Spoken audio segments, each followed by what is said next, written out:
7 minutes after 10, and we are entering our second hour. Really excited for this because I'm joined in the studio by Dr. Tashmia Ismail-Saville, who is the CEO of the YES4Youth initiative. This is an initiative that seeks to tackle the question of youth unemployment in our country. I think this is a crucial issue that we need to focus our energies on and really understand what one of the most important initiatives in our country tackling this issue is doing, and how we as citizens can help and uplift this project as well. So, Dr. Ismail-Saville, thank you so much for joining us. Lovely to be here, Tash. Okay, well, Tash it is.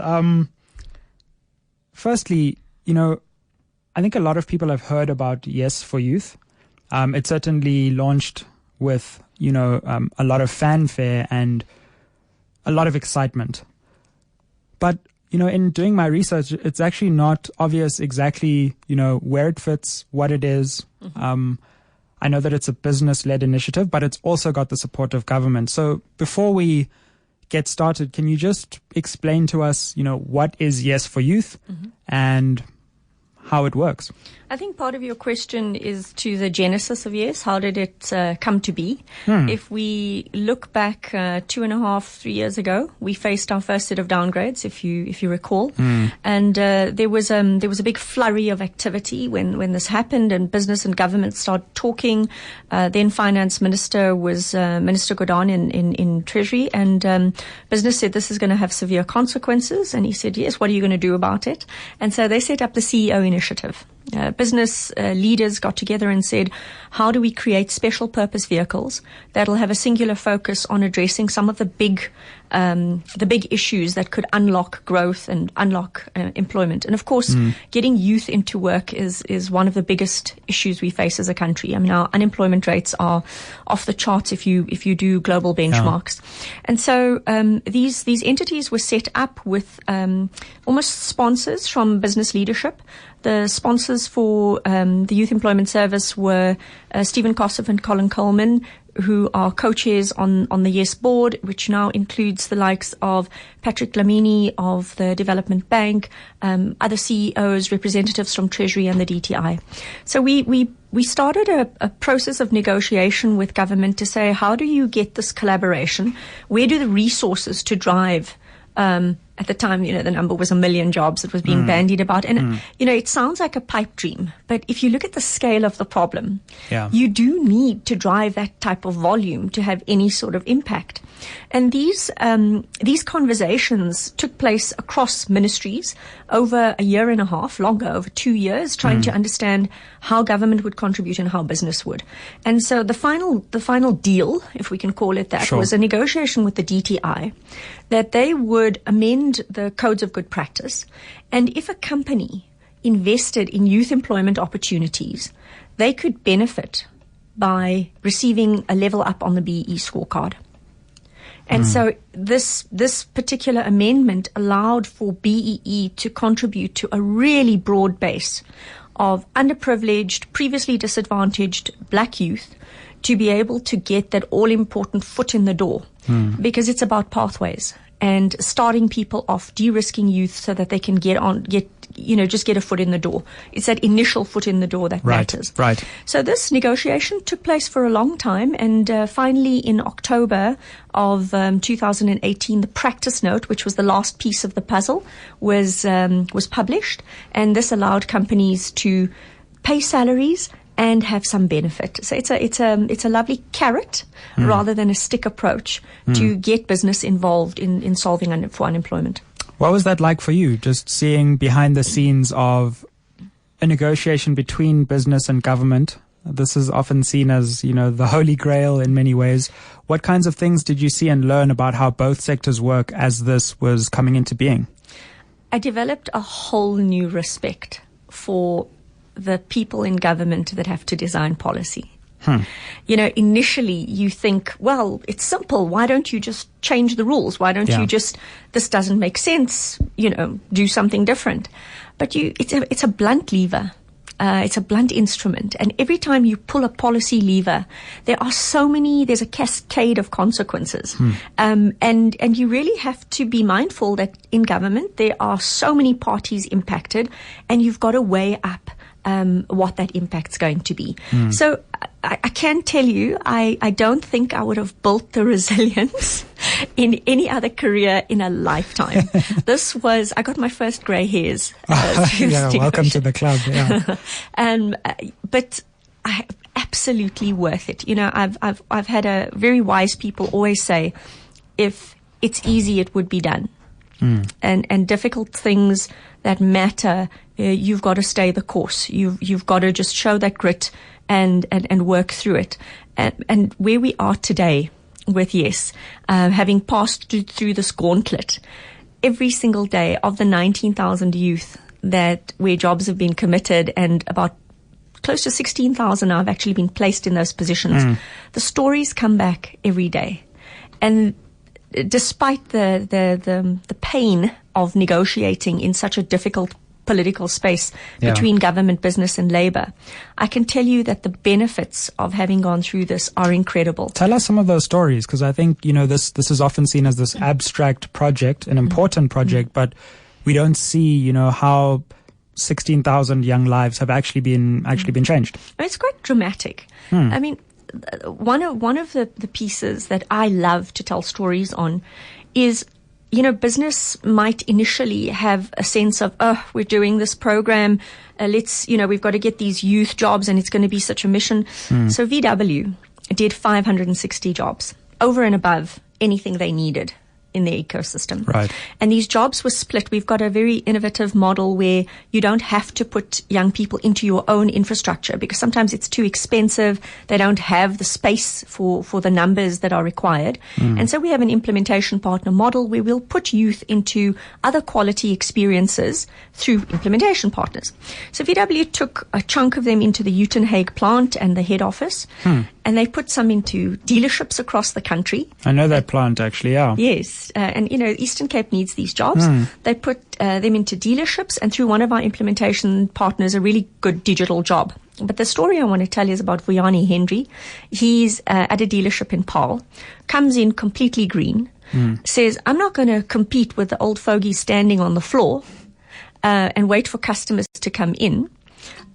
Goes off on weekends to community gatherings, church, Stokvel meetings, etc., finds out who's looking for a new car, sells to them at community, takes them for the credit checks, because these are people who are working. When are they going to get to the dealership? Right. And this guy sells 3 cars in the matter of, I think he was on the job for 2 months, and he sells 3 cars. So, some of the stories are this kind of innovation where these young people come in, and they're not a charity case. They bring fresh thinking, innovation, access to new markets, insights.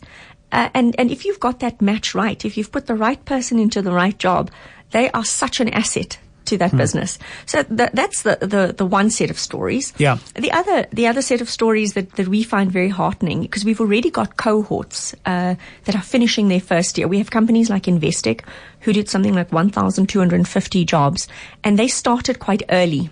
Because Stephen was on our board, he wanted to be a pioneer and show how well this could work. Right. And almost all of those jobs are outside of the Investec, because it's an investment bank. Even entry-level jobs, they come at a massive price tag. So the jobs were in places like in Mpumalanga, in hotel schools, in ecotourism.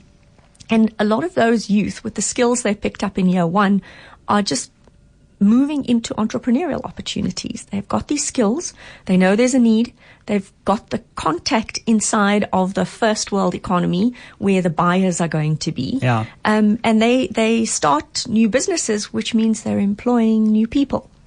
So, so they can become YES employers now. They become YES employers. Now, that's really important, because I think, often because of the scale of this crisis, as you mentioned earlier, some of the burden and the blame gets put on young people, you're not working hard enough, or you're not innovative enough. But it's great to see that when given an opportunity, you've seen things that you didn't even expect, to come out of the young people who've been given these chances. Yeah. I mean, we've got a tagline which is on all of our material, and it's this: incredible, strong-looking woman, and she says, I can't get experience without a job, and I can't get a job without experience. You understand, you have to be empathetic to both sides here to get this right. You understand the employer space. You're going to hire someone that has on their CV some kind of experience that says, I'm not going to burn the place down. I'm not going to, take a chance on me. But without that first line on your CV, it is so difficult for the most incredible young people with huge potential to be able to get into the jobs market. And we've been doing these psychometric assessments. It's a set of games called NAC. Okay. We bought a license it's a Harvard PhD who developed it, but it's played around the world. It's played in India and the US, the Canadian government uses it. But through these 3 games, it's not English language dependent. So you can get a young person who doesn't have a job. A lot of the psychometrics out there, you need to have had a job to fill out. And through these 3 games, it builds you a 98 variable profile of a young person. But bear in mind, this is a globally benchmarked database. Every cohort of youth that we test, there's about 3% of that cohort that is sitting in the top percentile of capabilities globally. Wow. And they're just sitting there stuck because structurally, we don't have ways to put them into the economy to show you what they can do. And you think about how much potential is lost, economic, productive potential that's lost to our economy with like world leaders unable to access these opportunities. No, that's really useful to hear, some of the actual stories of the people who've been involved in the project. And I want to circle back now to just understanding at a broad level what it is that YES is doing. So you are connecting both the people who have access to these working opportunities with the young people who are seeking them. Absolutely. I think we're going a little bit further than connecting. Right. We're saying to Business South Africa, we're saying to anybody in the country who has the privilege of offering a young person a job, it's at entry-level minimum wage. We're saying give them that first chance. That first year is not it's not just, the wage is important, but it's not just about the wage. It's the fact that once you let that young person in, there's a career opportunity. There's a pathway for them. Yeah. So we're going to business, we're going to even smaller businesses and saying, open these opportunities. We know you don't need the employees. There's a BE benefit if you need it. Obviously, that doesn't work for all businesses. We have a lot of level 1 BE companies that are doing YES, and so they're not doing it for the BE benefit. But there's a very strong drive to change the mindset of Business South Africa and to say that, this connection with society is deep. If you don't have a functional economy, your business is not going to have runway. Start to understand that business strategy is about country building. And the more pioneers we have, the more businesses we have showing how positive this is, the larger the tax-paying base of the country. So, there are just so many knock-on effects of increasing the active participants in the economy. You cannot build an economy with market and a future if you've locked 70% of these young people out. It's not possible. And if you look at our population, if you look at our demographics, between this 18 and 35 group, we've got something like 38% of the population is sitting in this young demographic. So you're not just locking out youth, you are locking out your future customers. You are locking out your future employees. You are locking out future taxpayers. And quite possibly the custodians of the economy are sitting in these people who are locked out. Like you said, our future presidents, poets, and writers could be in there. Absolutely. Yeah. And, I think what's important about what you say there is that there are these opportunities for businesses, whether large businesses or small businesses, to take advantage of the incentives for employment. And often, people are doing all the hard work of running a business and they don't even know, like, if I employ young people, I can actually get incentives and benefits. Can you take us into the mind of, the small business owner right now struggling but surviving and what they can do to actually profit in many ways from the incentive structures to hire young people in South Africa? So if you're a white-owned business that or a business that is less than 51% black owned, you may see benefits in the BE level up. It's not for all businesses, not for all small businesses, but if you hire a youth, you can get a level up. So it's really easy for small businesses to benefit from this. The employment tax incentive is applicable across the board. If you hire a young black individual between the ages of 18 and 29, you can get 1,000 Rand back on their salary of under 6,000 Rand. If you're paying them under 6, you can get 1,000 Rand back. That's a huge benefit for a small business. So either the BE benefit and including the ETI benefit that's close to a third of that youth salary. You don't have to do it for incentives. Just if you take the time. I remember working with a Vetkoek seller in Diepsloot who actually started her business because she was so concerned for her son and his group of friends that she had seen come up through high school and just had no work. And she said, listen, I'm going to start a Vetkoek business. And it was the best Vetkoek I've ever tasted. So she was good. She had a really great value proposition, great tasting Vetkoek. But she started this outside her home, and she hires all of her son's buddies to help get up early, prepare the dough. She makes orders for people. They go out and distribute. And she says, it's some kind of income for them. So yes, there are the incentives to benefit from, but what we're trying to say from big business to small is the best incentive for you should be a community that prospers because we've created pathways for these young people. So that's the big benefit. But yes, from a legislative perspective, the ETI and the BE benefits are there. And I think what's cool about that is for young entrepreneurs, we know this is a tough old environment to start a business as a young person, but often young entrepreneurs hire people who are also young. And so for young entrepreneurs, they can also benefit from these incentives when they hire people who are of their similar age cohort. Absolutely. The other thing is, in terms of entrepreneurship, we can't expect young people to go straight from school into a business, and many of our youth don't have a matric. So 56% of the million youth entering the labor force each year don't have a matric certificate, but they have the hustle. They would be able to run a business from an ideas perspective.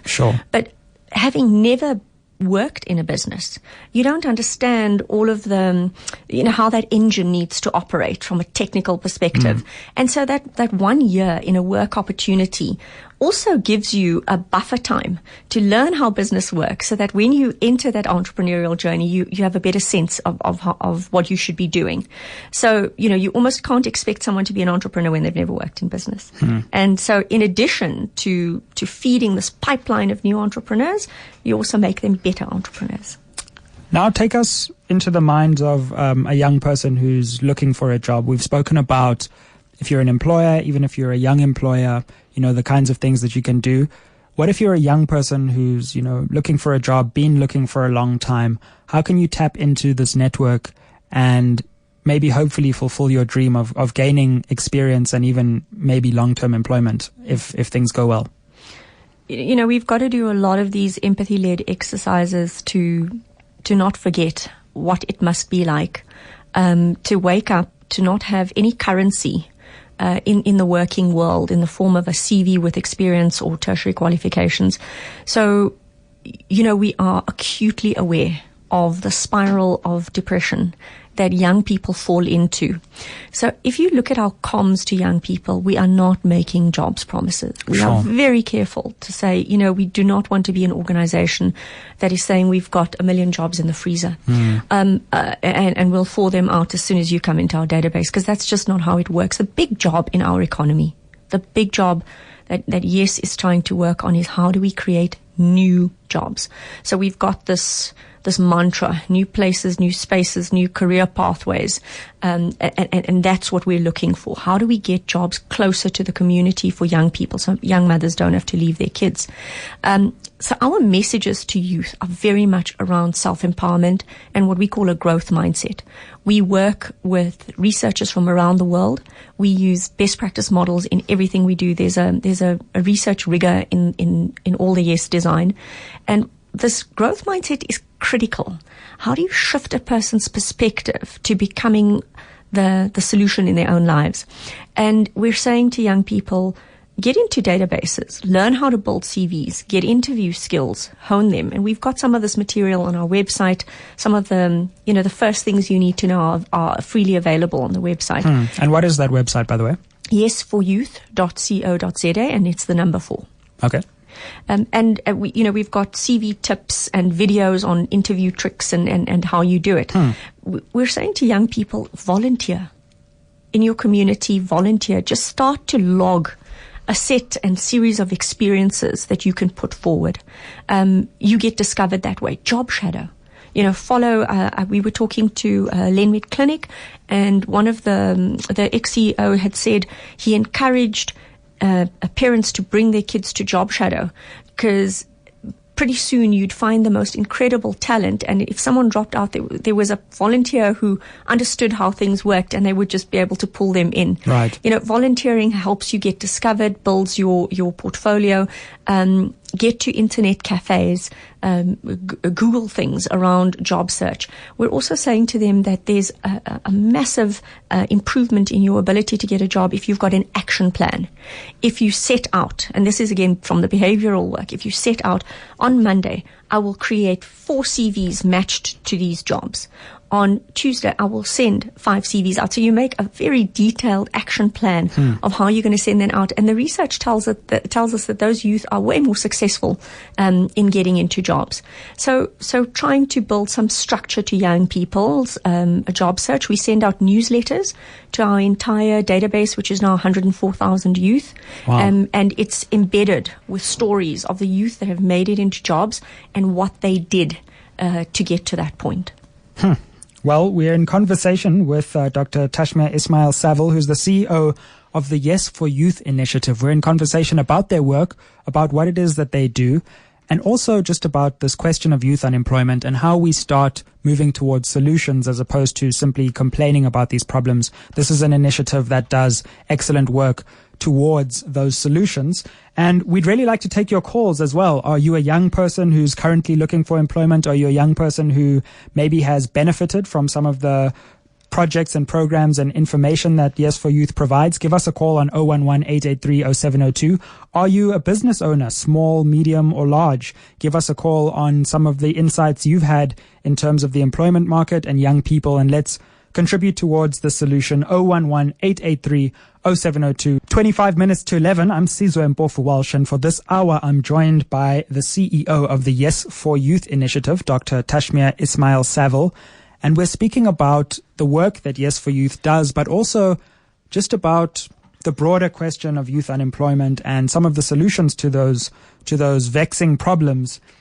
Are you a business owner who is surviving even in these tough times and thinking through how does, the employment of young people actually benefit me? Or are you a young person who is thinking through how do I gain access, knowledge to this employment market? What kind of skills, CV building do I need to build to make myself a more attractive proposition in this market?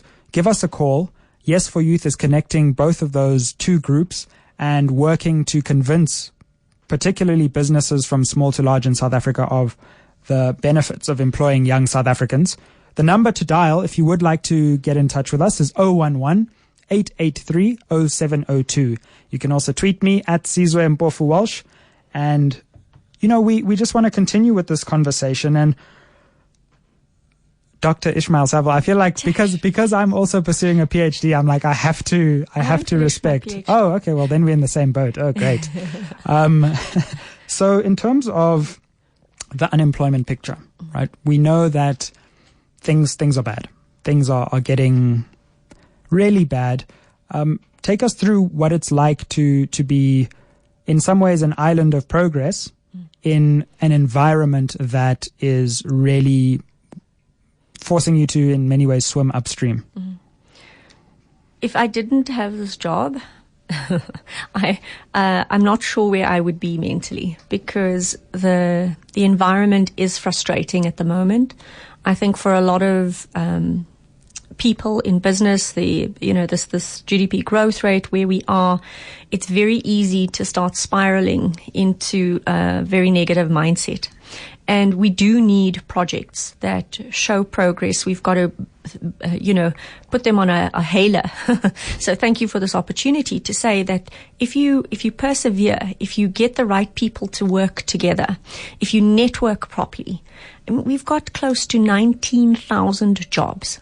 In this economy, 19,000 jobs have been committed by business in this country. That is a great story. This is a really high impact program in the current environment.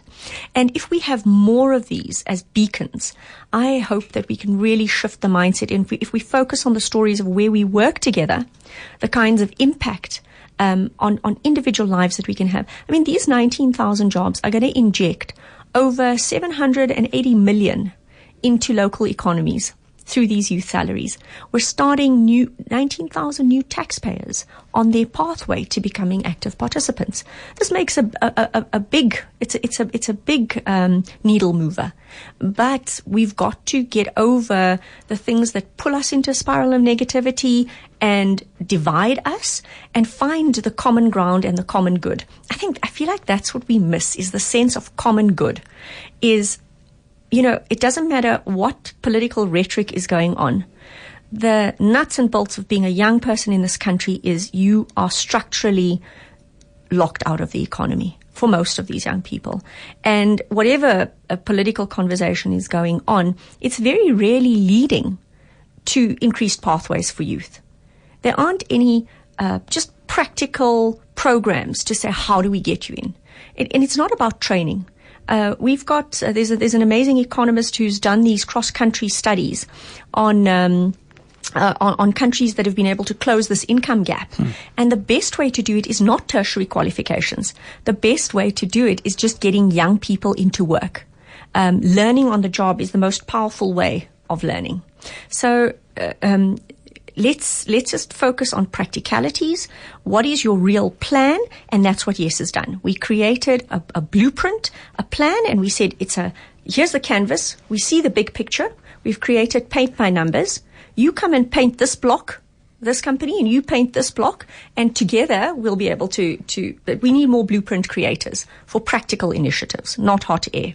I'll give you an example of how well this works. Oracle comes on board. Multinational, wants to invest. I mean, they've got some incredible digital training programs. I'm not sure about their product suite, but the programs that we've been seeing from the training side, we know we have to move youth into a 4IR economy. We need programs like this in the country. Oracle says we want to move up on our BE scorecard, but we want really impactful jobs. We can't put them inside Oracle. We've got tiny infrastructure here. What can you do for us? We have the blueprint ready. We've got these amazing jobs in rural KwaZulu-Natal. There is an implementation partner, Youth at Work and Bright Ideas. They work in these communities. They will recruit particularly young women. So about 60% of YES placements are women. They will recruit them from the community, and we will give them this brilliant agripreneur course where they learn how to farm with modern technologies, but we teach them the business side of being an agripreneur. And Oracle gets 2 levels up on their BE scorecard, and these young people are launched into an incredible opportunity right where they live, overcoming these structural inequalities that lock them out of market access, that lock them out of the right training that they need and the technologies to be able to have competitive businesses. Right. And we have a beautiful linkage between the first economy and the second economy, but the plan, the blueprint of how those guys connect is built. Okay. Well, this is a conversation about YES4Youth and the initiative that is aiming to tackle the problem of youth unemployment. And some of you would like to call in right now. We're with Dr. Tashmia Ismail-Saville, who's the CEO, and Jonathan now wants to intervene in the discussion. Jonathan, thanks so much for calling. What's on your mind? Thanks, and thanks to your guest. I just wanted to mention some of the challenges that I have, or we have as a small business. So we're a small business in software development, and we're always keen to help young people, the youth, whether they have qualifications or not. But some of the challenges that we have are, number one, paying salaries that, it's difficult to recoup any money from. Youth may have expectations of earning salary, but it takes a while to train the person up for them to be billable, or for example, they may not ever get to that stage. Okay, thanks a lot, Jonathan. We're going to come back to your question after this break. It's about to hit 11:15, and I'm in conversation with the CEO of the YES4Youth initiative, Dr. Tashmia Ismail-Saville. And before we went to the break, we had a call from Jonathan, who is a small business owner. Your response to his question? We do understand that in certain sectors, getting young people in and as a small business having to pay high salaries is difficult. This is why YES has this minimum wage standard. We aren't about necessarily getting youth that big salary or the CEO position in year one. It really is very much about giving them an entryway. And here's where the type of youth that you select for the job becomes critical. We work with a Washington-based think tank. It's a division of the World Bank called Solutions for Youth Employment. And they've done studies around the world on employment and how you drive youth employment. And her exact words were, the head of this organization, the secret sauce to getting it right is the right match. If you have a person who is really motivated by the type of work they're doing, their underlying skills and abilities are well matched to the job they're doing, you're not going to get this issue around entitlement and I need to, look, I've got an 18-year-old, I can tell you that's just how they're born. But, if they really are motivated by the work, it becomes about building their skills up in that year, and you give them a taste of a career that they'd really like to be in, and they will take it from there. So, yes, the small business issue is for any small business around the world. They want to afford a much higher level of skill, but they can only afford to pay people at a certain level. But I don't think that should put you off. I think there has to be a much better way in which we select the right individual, because that mismatch is often where you get this expectation gap. And we're saying that first year, in fact, in your early 20s, a lot of your working should be about absorbing as a young person as many skills and building as many networks. The money and the position comes if you build that base.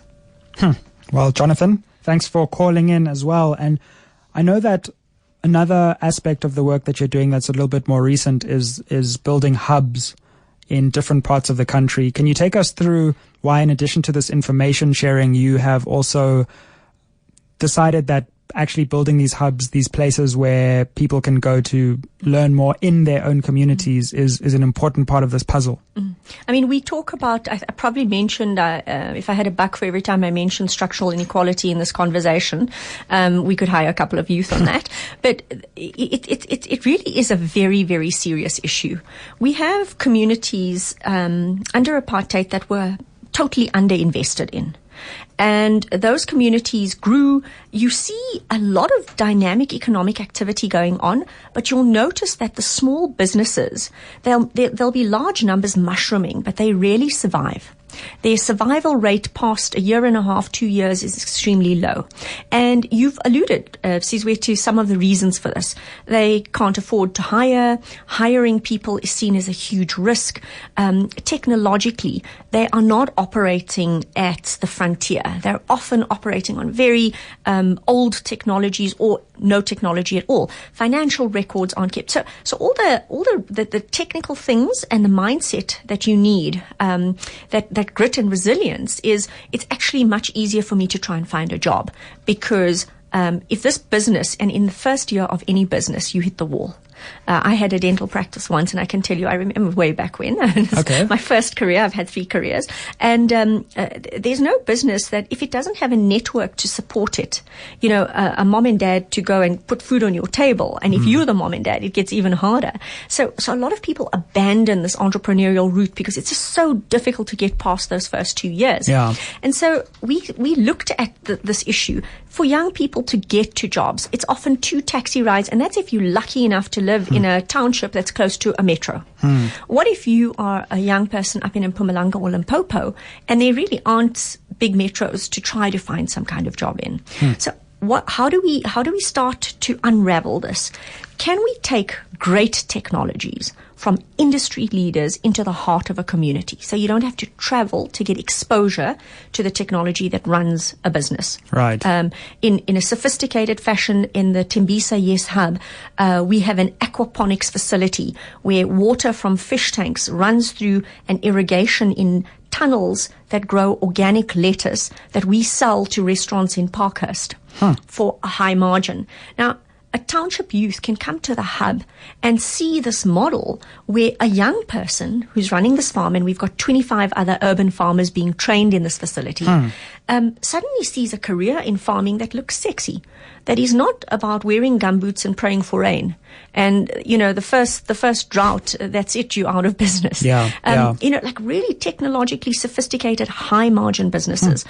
We've brought equipment in, we've got a partner called Blossom, and there is manufacturing equipment for a fully compostable sanitary pad. We selected, using our NAC app, we selected 12 amazing young women from Tembisa. Our hub stream lead, Ahmed, was in the township interviewing for days, and he's found 12 gems. And these young women are working as YES Youth, sponsored in the first year by one of our companies. And in the second year, they're going to own the sanitary pad production business. 90 days, it's fully compostable.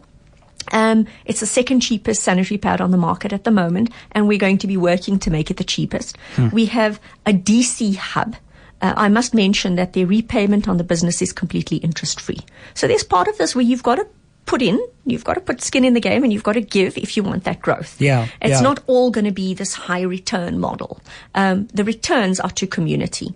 Then we have a DC hub right next door to the sanitary pad production facility, and the DC hub is making it a lot easier for smaller businesses to get stock to their door rather than leaving the township, hiring a bakkie, trying to fill up their store, closing it when they go and restock.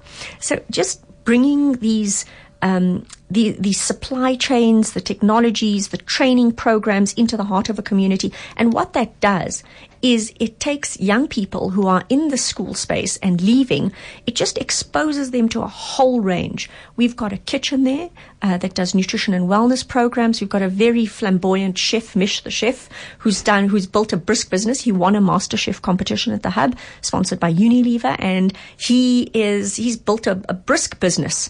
In fact, we're thinking of moving him into one of Tembisa's first sit-down restaurants, where he will be the head chef, but there'll also be a big training kitchen. So how big is this hub, for instance, in Tembisa, and is it like a hive of activity? Are there people constantly coming in, coming out? That is exactly the point. Because we've also got a whole range of digital programs. I haven't even touched on those. App development courses, Microsoft Word, Google digital skills. It's all, not Word, Office. Right. A whole range of digital skills from very basic all the way through to things like app development. And the idea is that you have this precinct with a whole lot of contributors, but it's coming from the first economy. So if you look at South Korea, they have these things called creative councils, where you have in various regions industry leaders that come in with the technologies that are going to build small businesses, and they take this technological lead in upskilling this whole supply chain and this whole value chain. And so we're trying to replicate that sort of model where we take first economy know-how, investment, resources, bring it into the community and roll it out so that we have this cross-pollination of ideas, and the local community can get access to the training, the small business support, ideas for new businesses. We're going to be starting a spa and beauty program where we're training. Personal care is a massive, massive market. Can we upgrade the entire industry by doing really quality training and facilities development at the hub? But there's such a range in construction, in solar, that we're taking in. Our next one is going to be in Mpumalanga. Okay. And there's one model I have to quickly mention, which is the one that's coming up in Alex. We're very excited about this. Yeah, tell us about that. We had a little bit of a land issue. Alex is troublesome. I was going to say, with these urban farms, you're getting people the land back for the 21st century. Exactly. Large scale scale, intensive farming where you don't have to worry about water and it's ecologically sound because we reuse. But the Alex Hub is quite exciting for us. Space is a problem. We've now got a new site. This is Netcare is the big funder here. Okay. How's this for a cool model?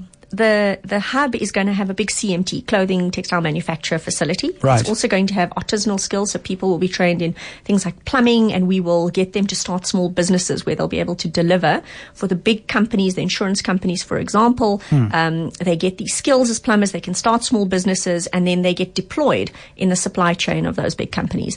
But the Netcare model is to take linen that was going to be incinerated because it might have a mark or a little tear, is to take that and repurpose it through township entrepreneurs, through seamstresses that get set up in the clothing and textile space, to convert them into baby blankets, which Netcare will then buy back for their maternity wards. It's this beautiful, circular, green, entrepreneurial development program. Right. And so we're really excited by the innovation that companies are coming up with, not just in building their level 1 supply chain in enterprise and supply development, but really thinking about how do we integrate this? How do we build entrepreneurs at the same time? And so just taking that next level, not from box ticking, but into really building viable and sustainable models.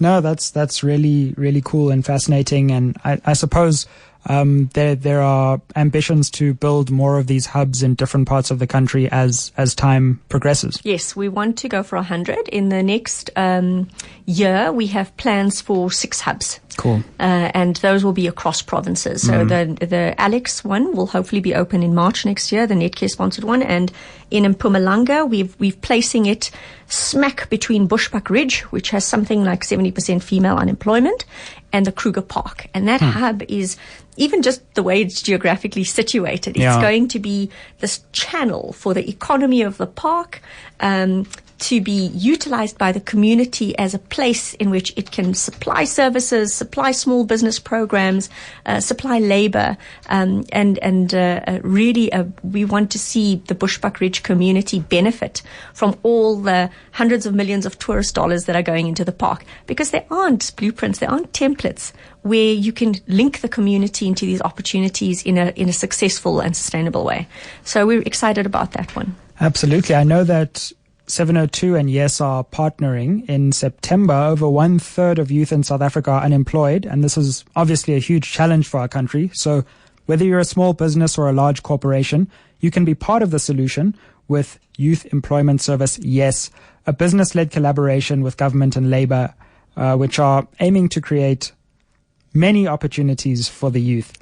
702 and YES have partnered to bring you the 702 Youth Employment Summit on Wednesday, 4th September, and you're invited to engage in meaningful, solution-driven conversations that could lead to a brighter future for the youth of our economy. The summit comprises 2 separate sessions that will be broadcast live on 702, one hosted by Eusebius McKaiser, the other by Bruce Whitfield. If you'd like to be part of the audience, go to 702.co.za. And just coming back to our conversation, I wanted to ask you a question about, your leadership role. This is a huge amount of pressure that's been put in many ways on your shoulders. I know many politicians have in some ways driven that pressure higher by making these promises. How do you feel about the way in many ways in which this has been framed as kind of the panacea for this problem, and the fact that no one initiative is going to solve the unemployment crisis? What's that been like, being at the head of this organization on the one hand, while, there's all this pressure to solve the entire problem on the other? Yeah, that's been a big part of our communication strategy is to say that there's no one organization, there's no silver bullet here. If there isn't collaboration and working towards a common goal, this is not going to happen. So what we've done, though, is we've pivoted on that, and we've looked at the YES design, and we've built a platform model.